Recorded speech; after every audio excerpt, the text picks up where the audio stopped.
நம்ம ஊருக்கு என்ன சொரண்டன் பேர் வந்தது? அப்படி கேளு. ஊருக்கு ஏன் சொரண்டன் பேர் வந்ததுன்னு சொல்லி ஒவ்வொருத்தரையும் கேட்க போறோம். ஃபன்னான கண்டென்ட் இருக்கு, மறக்காம நம்மள ஃபாலோ பண்ணிக்க. என்ன தெரியலையா? தெரியாது. சொரண்டனால சொரண்டன் வந்துருக்குமா? எந்த ஊர் உனக்கு? சொரண்ட. ஊருக்கு ஏன் சொரண்டன் பேர்?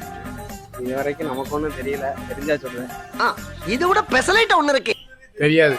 அது தெரியாது தெரியாது. ஊருக்கு ஏன் ப்ரோ சொரண்டன் பேர் வந்தது? அவனை சொல்லி நிறுத்துங்களேன்டா. சுரண்டைக்கு புதுசா இருக்கு. ஆனா இது புதுசா இருக்குண்ணே, புதுசா இருக்கு. முன்னாடி சுரண்டைன்னு கேள்விப்பட்டிருக்கேன். அதுக்கு அடுத்து அது மறுபடியும் அப்படி சுரண்டைன்னு மாறி இருக்கு. ஊருக்கு ஏங்கா சொரண்டன் பேர் வந்தது? சுரண்டிக்கு 8 வருஷம் தான் ஆகுது. வருஷத்துக்கு ஒரு கிரிக்கெட்ட சிக்கிறானா சாமி. ஊருக்கு ஏங்கா சொரண்டன் பேர் வந்தது? தெரியலையே. நம்ம உண்டு நம்ம சோழி உண்டுன்னு போயிடுறது. நம்ம ஊருக்கு சொரண்டன் ஏன் பேர் வந்தது? நம்ம ஊருக்கு சுரண்டைனா நீர்வளம் நிறைந்த ஊர் இது. சுரண்டை சுரண்டையை சுற்றி நீர் நிறைய சுரந்ததுனால அது சுரண்டை சொரண்டன் பேர்